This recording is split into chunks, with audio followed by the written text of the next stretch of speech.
नमस्कार मंडळी, सुरेखा किचन ब्लॉगमध्ये तुमचं पुन्हा एकदा मनापासून स्वागत करते. तर मित्रांनो, आपल्या चॅनलवर नवीन असाल तर सबस्क्राईब करा, बेल आयकॉन दाबा, शेअर करा, कमेंट करा आणि बेल आयकॉन दाबायला विसरू नका. असेच नवनवीन व्हिडिओ पाहण्यासाठी आपल्या चॅनलला सबस्क्राईब करून ठेवा. तर मित्रांनो, पहिल्यांदा घेतलेले आहे ते कढई गरम करायला. कढई गरम झाल्याच्या नंतर त्यानंतर तेल टाकलं. तेल टाकून झाल्याच्या नंतर बारीक चिरलेला कांदा टाकला. बारीक चिरलेला कांदा टाकून झाल्याच्या नंतर बारीक चिरलेले टोमॅटो टाकून घेतलेला आहे.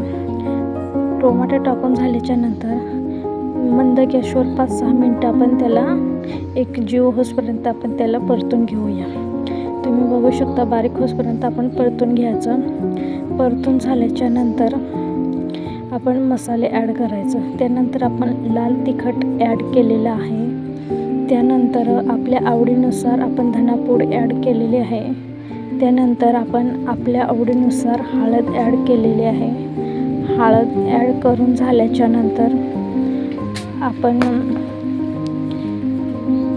कांदा लसूण मसाला ॲड केलेला आहे. कांदा लसूण मसाला ॲड करून झाल्याच्या नंतर आपल्याकडं संडे गरम मसाला आहे, तो ॲड करून घेतलेला आहे.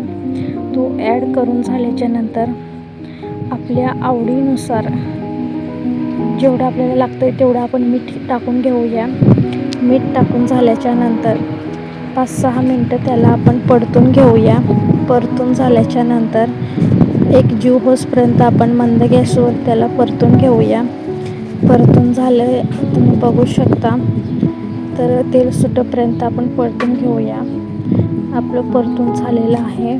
तुम्ही बघू शकता, एक जीव झालेला आहे. त्यामध्ये आपण स्वच्छ 2-3 पाण्याने चिकन धुतलेलं आपण त्यामध्ये ॲड करायचं आणि ते चिकन टाकून झाल्याच्या नंतर परत आपण मंद गॅसवरच 2-3 मिनटं त्याला परतून घ्यायचं. परतून झाल्याच्या नंतर लगेच झाकण ठेवून घ्यायचं. बघू शकता, परतायला सुरुवात केलेली आहे. परतून घेतल्याच्या नंतर लगेच झाकण ठेवून घ्यायचं.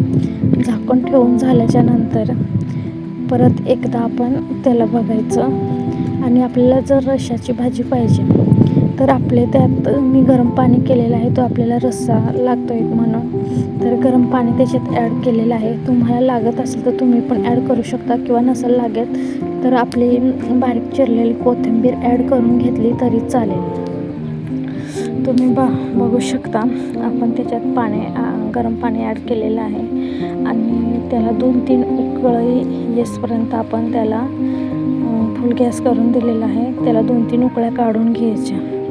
उकळ्या काढून झाल्याच्या नंतर तुम्ही बघू शकता, आपल्या भाजीला उकळी येऊ लागली आणि उकळी पण एक उकळी आली अशी मोठी आणि मग लगेच गॅस विझवायचा आणि मग आपली भाजी तयार आहे. तुम्ही बघू शकता. तुम्हाला जर ही रेसिपी आवडलीस आपल्या चॅनलला लगेच सबस्क्राईब करा आणि बेल आयकॉन दाबा, शेअर करा, कमेंट करा. असेच नवनवीन व्हिडिओ मी नक्की तुमच्यासोबत शेअर करा. Bye bye. नक्की पुढच्या ब्लॉगमध्ये भेटूया.